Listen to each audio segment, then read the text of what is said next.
এই ভিডিঅ'টিত আমি মৌৰ্য বংশৰ বিষয়ে জানিবলৈ চেষ্টা কৰিম। মৌৰ্য বংশৰ প্ৰতিষ্ঠাপক ৰজা আছিল চন্দ্ৰগুপ্ত মৌৰ্য।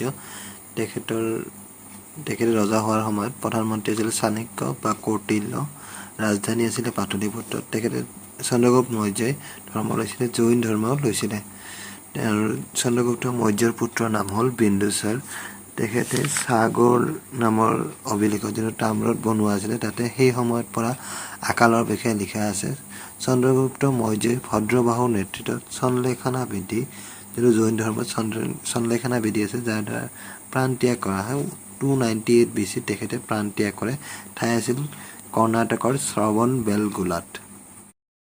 চন্দ্ৰগুপ্তৰ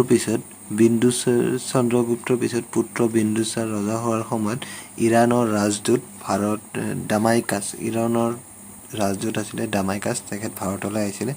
ইয়াৰ সময়তে জম্মু এণ্ড কাশ্মীৰত, বৰ্তমানৰ জম্মু আৰু কাশ্মীৰত কি হৈছিলে, এটা বিদ্ৰোহ হৈছিল। এই বিদ্ৰোহ অশোকে দমন কৰে আৰু শ্ৰীনগৰ নামৰ এখন নগৰৰ স্থাপন কৰে।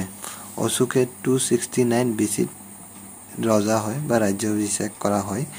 261 BC তেখেতে কলিংগ নামৰ এখন ৰাজ্যত আক্ৰমণ কৰে।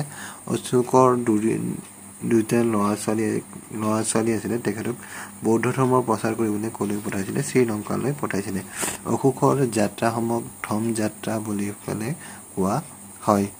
বৌদ্ধ ধৰ্মৰ প্ৰেৰণা দিছিল নিগ্ৰোধ নামৰ বৌদ্ধ ভিক্ষুকে। বৌদ্ধ ধৰ্মৰ শিক্ষা দিছিল উপগুপ্ত নামৰ এজন বৌদ্ধ গুৰুৱে। ইয়াৰ পিছতে